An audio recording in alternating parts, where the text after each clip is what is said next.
I'm just saying, if I were a good NFL head coach, if I were a hot offensive coordinator, and that coaching cycle's going to come around, and they're like, hey, do you want the Giants job? Or do you want the Michigan job? I think the Michigan job is much better. Game time decisions. Only on SportsGrid. You ain't buying no tickets. Who isn't? You're not going I'm to saying these I'm a games. fan. Of course I'm not. There's a fan. What's wrong with you? Yeah, but if you were a fan, I thought you were a fan of the Hurricanes. You're not anymore. They told me. They smashed I told them you. to donate my tickets. Yeah, so I get it. But the fans travel. They have money, believe it or not. It's amazing. In this economy, but they have money. I don't know. See what Kelsey says about the economy. SportsGrid's College Football Today. Look, the trend continues to go to Blake Corum. He's still available. I can't believe he's still available. So if you have Kyron Williams, you got to have Blake Corum on your roster. And if you don't have Kyron Williams, I think you still want Blake Corum on your roster. You got to have these insurance policies on your roster at the very least. Even in a shallow league, if Blake Corum's floating out there, don't let him float out there. The last thing you want to have happen is for him to end up on some other team and then taking you the next couple weeks to win a championship. Fantasy Sports Today. Only on SportsGrid. They went all in with the Sauce Gardner trade, right? All in. Give you a couple of number one picks here. Then Daniel Jones breaks the leg. And then he tears the Achilles. All right? You're signing Phillip Rivers. Are you kidding me? I mean, by the way, you know what hasn't been talked about enough? Sam Ellinger decided he didn't want to come play for the Colts. Why? You would have been. I know Denver activated him to the roster anyway, but he would have been maybe a starting quarterback this weekend. Pro Football Today. Only on SportsGrid. The college football playoff is here, plus WNBA players authorize a strike. Front Office Sports Today starts now.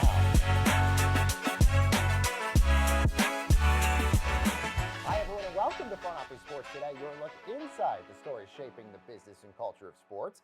I'm Baker Machado here at FOS Studios in New York City, and this podcast is brought to you by Invesco QQQ. Changing the game has always been our game. You can access NASDAQ 100 companies in just one ETF, Invesco Distributors, Inc. All right, we have a very big show ahead, so let's start with a big weekend in college football in our main event. Well, the college football playoff is here, as Friday night's first round gives us a prime SEC rematch. But could this actually be Kalen DeBoer's last game at Alabama? Plus the two Group of 5 schools, as they enjoy their moment in the spotlight, like James Madison and Tulane, they can't keep up with the merch demand from their fans. But the games once again go up against the NFL, so could that damper the ratings? So to preview the first round, let's bring in FOS reporter David Rumsey. David, good to see you as always. Let's start with Friday's game, Alabama and Oklahoma. Literally a pick'em game right now. Is this the best game to kick off the playoff? I think it's going to be an electric atmosphere at Oklahoma, their first appearance in this 12-team college football playoff. And we saw the home games last year really provide a lot of juice to those 4 home teams who actually won all those games last year, and everybody is favored here at home this weekend. But what a way to kick it off, a rematch of an SEC matchup earlier this season when the Sooners beat the Crimson Tide in Alabama. And of course, we have the drama surrounding Kalen DeBoer, which I'm sure you want to talk about because he keeps saying he's going to stay at Alabama, but there's still this tension of, could Michigan make him an offer he can't refuse? Yeah, let's talk about that because, I mean, it's been very quiet on the Michigan coaching front right now. As you mentioned, Kalen DeBoer has emphatically said in statements that he wants to return to Tuscaloosa. But what happens if Alabama loses? Is he going to be in Ann Arbor this weekend? It kind of reminds me of last year going into the first round. Ohio State was reeling after losing to Michigan again. They were hosting Tennessee at home. And kind of the vibe was, if Ohio State loses to Tennessee, they might fire Ryan Day. Of course, they blew Tennessee out, went on to win the college football playoff national championship. He got a contract extension, and here we are. They're primed to maybe win another national championship. So it really could depend on the field. Of course, if Alabama wins at Oklahoma, then they have another game to get ready for on New Year's Eve, New Year's Day, and maybe Michigan just moves on from that point. All right, and we should note the winner of this game goes on to face number 1 Indiana in the next round. Let's talk about the other game. We're calling this, actually, you're the one that gave me the idea for this, the Notre Dame Bowl. This is Miami and A&M. A&M, by the way, a 3.5-point favorite in this. The winner plays number 2 Ohio State. This also seems like a pretty good matchup also. For sure. And this is, I've been saying, is going to be the most electric atmosphere of all the 4 games this weekend because, as we know, Kyle Field for Texas A&M, one of the strongest home field advantages in all of college football, maybe all of sports. 100,000 fans being packed in there for their first college football playoff appearance here. It's just going to be wild. And of course, Miami is a formidable opponent for Texas A&M. But keep in mind, the Aggies just lost one game all year in the SEC. They were leading that conference all year. Didn't get to play in the conference championship game, but a nice consolation prize to have this home game and, like you said, reach the second round, which they'll play Ohio State. And then the 2 nightcap games bring in the 2 group of 5 schools in Tulane and James Madison University. But we should note both of those teams heavy underdogs. I mean, right now, Ole Miss is a 17.5-point favorite over Tulane, and Oregon is a 20-point favorite over James Madison University. I mean, is there any stretch of the imagination that these 2 Cinderellas could actually bring an upset here? I really don't think so. We already saw the Tulane Ole Miss game earlier this year, and the Rebels won 45-7. Of course, that's when they had Lane Kiffin. He's no longer there, but most of the players are, and I don't think they'll have any problems. Same with Oregon, one of the best teams in the country, really, trying to get back to where they were last year when they were the number 1 overall seed, but lost their first game to Ohio State. And, I wrote a story this week about should there be a group of 6, a playoff for their own national championship. Bowl season organizers, the executive director there told me, hey, they would support that if the group of 6 teams wanted to use some of the other bowl games to hold their own playoff. Nick Saban this week went on Pat McAfee's show and said that including a group of 6 teams is like letting AAA baseball teams play in the World Series. So there's a lot of opinions flying around out there, but the point spreads kind of speak for themselves. So we'll see what actually happens on the field. Look, this is kind of similar to last year, at least on paper, where you have Boise State and Tennessee who got blown out in the first round last year. They had a lot of conversation afterwards, which was these 2 teams maybe shouldn't have been in there. Do you feel like we're going to have this sort of similar situation here, which only sort of exacerbates this conversation of expanding the college football playoff? Certainly could. I mean, if we fast forward to Saturday night, Oregon, say they're theoretically blowing out JMU by 30 points, and people are saying, man, wouldn't it be awesome if Notre Dame was playing here instead of them? Wouldn't it be awesome if we had Texas in the playoff or Diego Pavia and Vanderbilt? And maybe we can have it all, still keep a group of 5-6 team in there if we expand to 16, and then also get a few more teams. Because I agree. I mean, those teams, if we're talking about Texas, Notre Dame, even Vanderbilt, we're getting really hot at the end of the season. I know the records are what they are, but that would be really exciting to see some of those teams in there. And then we would have maybe potentially more home first-round playoff games. And you also be excited for James Madison and Tulane enjoying their moment, obviously, in the sun, and that's proving to be the case in the merch sales. They can't keep the merchandise on the racks right now. Yeah, I spoke to a director of one of the campus stores at JMU this week who had been at the school and at the shop there since 1999, and he's seen a couple FCS titles for the Dukes, but he said this is a completely different animal because, of course, you don't know if you're going to make it back to the college football playoff. That's one of those group of 6 teams. Even if you win your conference, you're not guaranteed anything. You have to have a really good record and stack up against all the other group of 6 champions. And, of course, we just got 2 this year because Duke caused chaos by winning the ACC as an unranked team. So, yeah, of course, soak it up, Tulane, James Madison fans, buy up that merch. Maybe you'll get another chance, but you got to commemorate this year for sure. So what has the ticket demand been looking like for these games? Baker, it's not as high as it was last year for the debut of first round games on campuses. So last year, the big one was Indiana at Notre Dame, of course, in-state game there in Notre Dame, just a huge fan base, of course. They were the first game of the college football playoff last year on a Friday night. Of course, we had Curt Cignetti, who didn't have quite the cachet that he does this year, but he was, coming in like a bull into that game. Notre Dame won, but resale ticket prices for that game were over $900, nearly $1,000 in the days leading up to last year's first weekend of games. But this year, much, much lower. The most expensive game is the one I was talking about at Texas A&M with Miami coming to town. A little under $250 is the get-in price on the resale secondary ticket market, and a couple others are below $200, and then James Madison, Oregon is under $100 if you want to get a resale ticket there. Keep in mind, the games are all sold out, so these are secondary prices we're talking about. Okay, that's good to know. I mean, obviously, the ratings for last year's college football playoff were pretty good, but the problem they had was they were going up against a couple NFL games on a Saturday night, which really brought down some of the ratings. Guess what? This happens again this weekend, and you're going up against a very important NFC North game of the Packers and the Bears on Saturday night. Is there concern that this is going to happen again this weekend where all of a sudden the ratings are not where they thought they would be? There certainly is conflict, Baker, but there's been some strategic scheduling, if you will. So ABC, ESPN, which has all of the college football playoff media rights, they did sub-license 2 games to TNT Sports, but ABC and ESPN have kept the better games for themselves. Friday night, tonight's game, Oklahoma, Alabama, and then the noon game tomorrow, Miami, Texas A&M. Those 2 games we were talking about that are really close matchups. And then the ones involving group of 6 teams where the huge point spreads are, those are going to TNT Sports, and they're also facing the NFL competition that you mentioned. And last year, the NFL games kind of averaged almost double what the college football playoff games did. Of course, the ones that didn't go against NFL competition fared a lot better. So I think that will be the case again. But listen, the NFL has been playing games on this, mid to late Saturday date in December for years. So the college football playoff knew what they were getting into when they decided to schedule the first round on this weekend. David, very quickly, with the 30 seconds we got left with you, will any of the higher seeds win this weekend? If there's one upset you could see happening, which one could it be? Well, it would have to be Alabama at Oklahoma, like you said, basically a pick on the 8-9 matchup.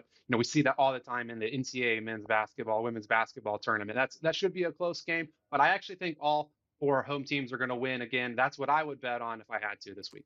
FOS reporter David Rumsey. David, thank you so much. We have a lot more Front Office Sports today headed your way right after this break.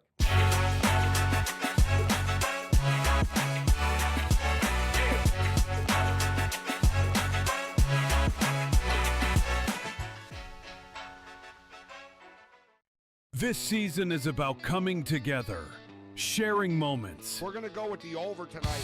And celebrating what connects us.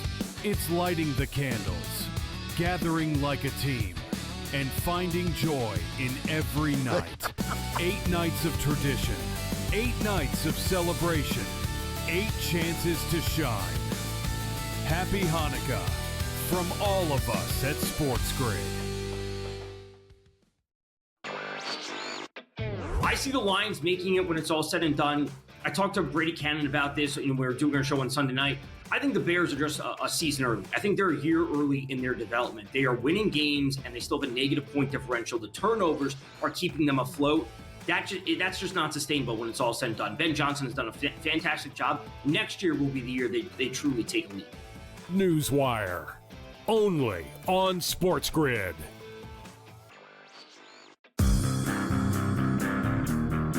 They're doing a new show about a Japanese interpreter. Oh, they are?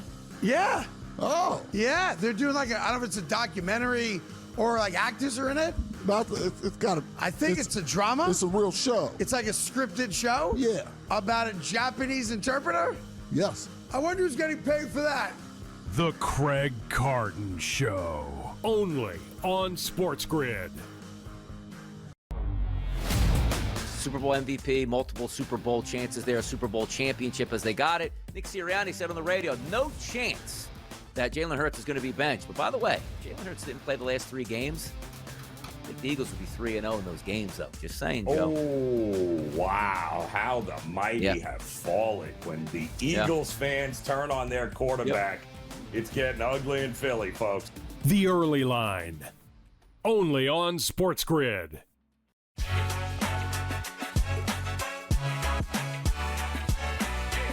Welcome back, everyone, to Front Office Sports Today. I'm Baker Machado, and this podcast is brought to you by Invesco QQQ. In football, changing the game begins with rethinking it, like rethinking how players work on their game. And with wearable tech, advanced analytics, AI, and more, the same innovative thinking that changes the game could also change your portfolio. And Invesco QQQ gives you access to the innovators who are rethinking the world, so let's rethink possibility. Well, in their biggest step yet towards a potential work stoppage, WNBA players voted for their union to authorize a strike if necessary. This is their current deadline to come to terms on a new collective bargaining agreement with the league. All expires on January the 9th. So let's bring in FOS women's sports reporter Annie Constable. So Annie, tell us what led to this. Never a dull day, guys. Never a dull day. Thanks for having me. So we've been obviously talking for months about the CBA negotiations, where things stand. And we've heard during that time from players that they just have not felt confident about the progression of negotiations. Obviously, they felt confident enough to agree to 2 extensions, which can serve as an indication that things are progressing. But even after those extensions have been agreed to, we've heard players use words like disheartening or, characterize things as still being at odds when it comes to the financial terms of the proposals. So I think as things currently stand, with the union now voting on a strike authorization, it really speaks to their preparation. This does not mean that a strike is immediate. This does not mean that a strike is imminent. It just means that the union now has the right to implement a strike, call a strike, if and when they feel necessary. And so, again, not to get ahead of ourselves, this is just a required step in the process and being prepared to implement a work stoppage. And all the more pressure on that January 9th deadline, which, as you've said before, they could extend this or come to terms on a new deal. I guess where is I know you've reported in the past that the players are not happy with the current offer from the league. Where are we right now with that current offer? What have they sort of offered? Yeah, so what I learned yesterday is that the WNBA has made a more recent proposal that includes a max salary above $1.3 million. The average salary would be more than $530,000, and the minimum would be more than $250,000. Now, that, to my understanding, is with the revenue sharing incorporated within that salary structure. So what we still don't know at this stage, as far as the most recent proposal from the WNBA goes, is whether or not that revenue sharing percentage has increased. What we also know is that the previous proposal from the WNBA, which came in at the within the first week of the month, that the union countered, requesting closer to 30% of the entire league revenue. So whether or not the WNBA has increased that percentage to get closer to what the union has proposed, it still remains to be seen. And this, of course, comes on the heels of Adam Silver giving a press conference before the NBA Cup this week, and he was asked about the WNBA negotiations, and he said, "Listen, if they need me to help out in any way, I'm here." Well, that clearly, the players heard that, because Breanna Stewart was just asked about that the other day, and she said she would welcome Adam Silver. Do you actually think Adam Silver would come and help the negotiations if he needed to be there? Yeah, absolutely. I mean, Adam Silver has, exemplified his involvement in the WNBA. We've heard from players about their relationship with him, and we've also heard him speak about, his involvement in ensuring the success of the WNBA. And we, ultimately know that Adam Silver is the boss of Commissioner Kathy Engelbert. So if necessary to get this deal done, yes, I believe Adam Silver would be willing to come to the bargaining table. I don't think those were empty words by any means. And I think to hear someone from the executive committee like Breanna Stewart say that they would welcome Adam Silver's presence, I think that really speaks to the state of negotiations.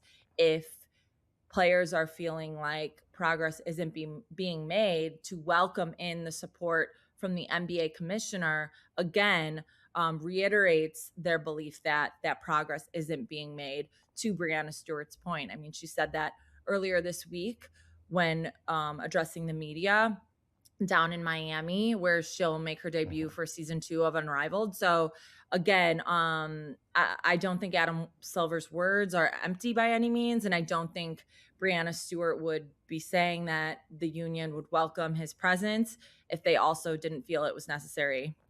Let's change to another topic within the WNBA that we've discussed at length for months, and that is potential expansion or even relocation. And one of those questions has always been the future of the Connecticut Sun.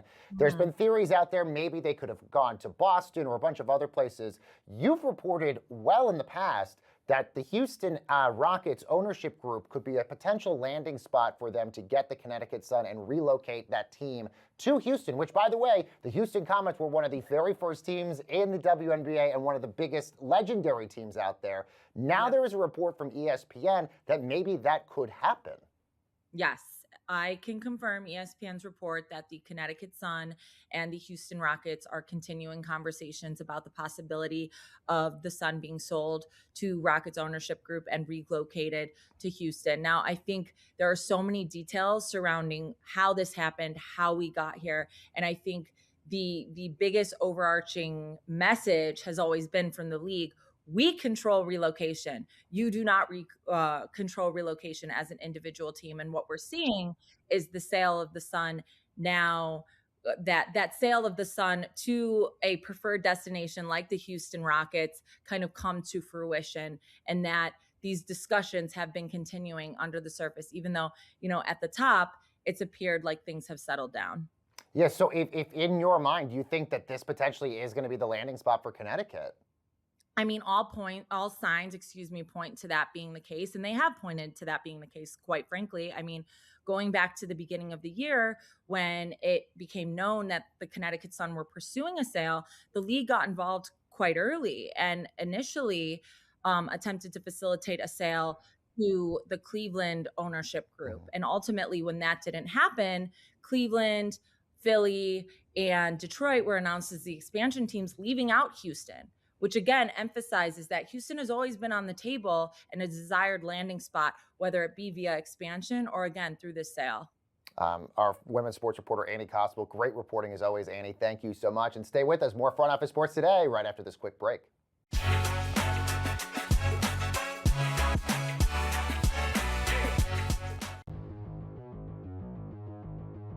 For those of you who have never watched, we could easily just call it true or false, but we got creative because that's what we do. We create content here on the show.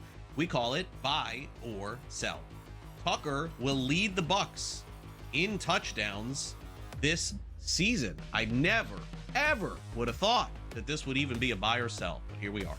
It had to be frustrating last night that he stole the one, right? Got the goal line carry there. I don't know when he became the goal line back, but he is. That being said, this is a pretty easy buy for me.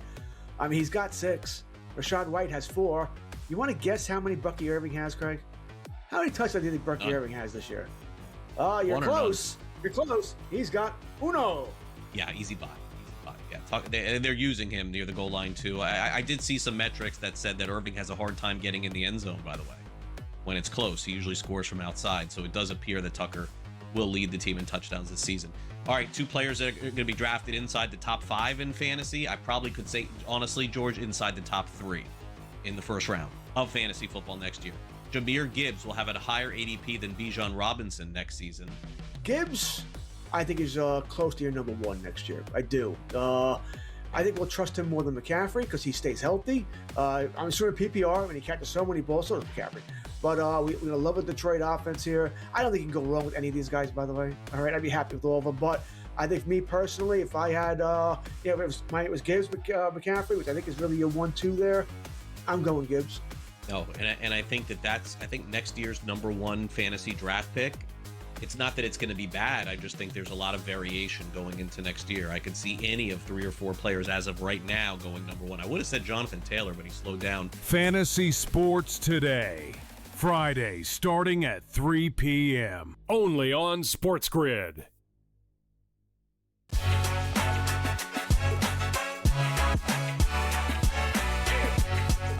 Welcome back, everyone, to Front Office Sports Today. I'm Baker Machado, and today's episode is brought to you by the Apple Sports app, the fast and simple way to follow the games you care about.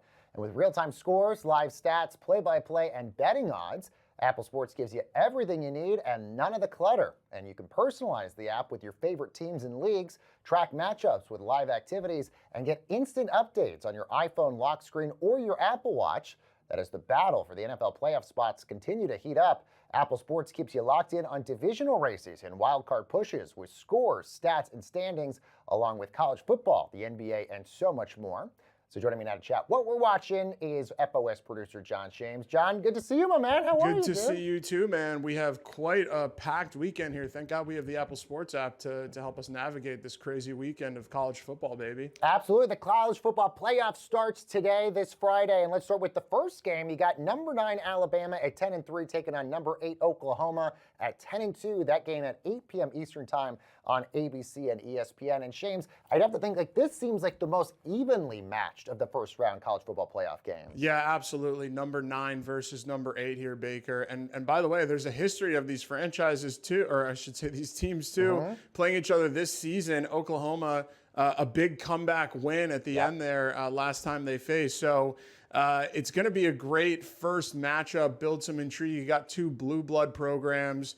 SEC rivalry here. So that's the only one on Friday, but a ton of football happening on Saturday. We've got number 10 Miami at 10-2, taking on number 7 Texas A&M at 11-1. That game at noon Eastern time on ABC and ESPN. They're actually calling this, James, the Notre Dame Bowl because either one of these teams could have been Notre Dame. Yeah, it could have, but it was not, Baker. So let's focus on the teams that are actually here, right? And by the way, there are big stakes for this matchup, I think, regardless. For the Miami side, as you said, a lot of debate still about whether or not Notre Dame should have made it in over the Canes there.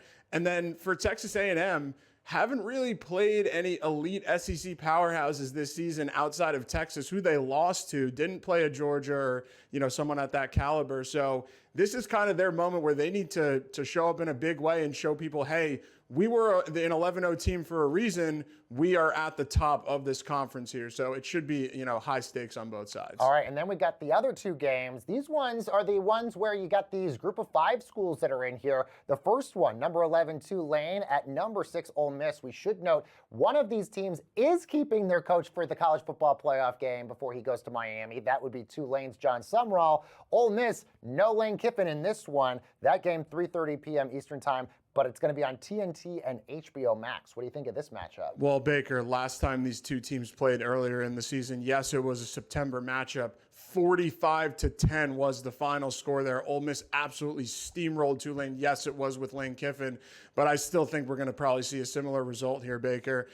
Tulane, though, the thing is they're playing with some house money right now. I don't think anybody's really expecting them, to come out with a victory here. So can they keep it close? Can they play freely? I think that's going to be, kind of create the intrigue around this matchup. All right, and the last one, a lot of people didn't think James Madison, the 12th seed, would get in here at 12-1. They're playing number 5 Oregon, who's 11-1. That's the nightcap at 7:30 p.m. That is on TNT and HBO Max. I mean, this one on paper, you would think Oregon, with their one loss against, by the way, Indiana, the number 1 team in the country, you would think Oregon might steamroll them here, but I don't think you're on that page.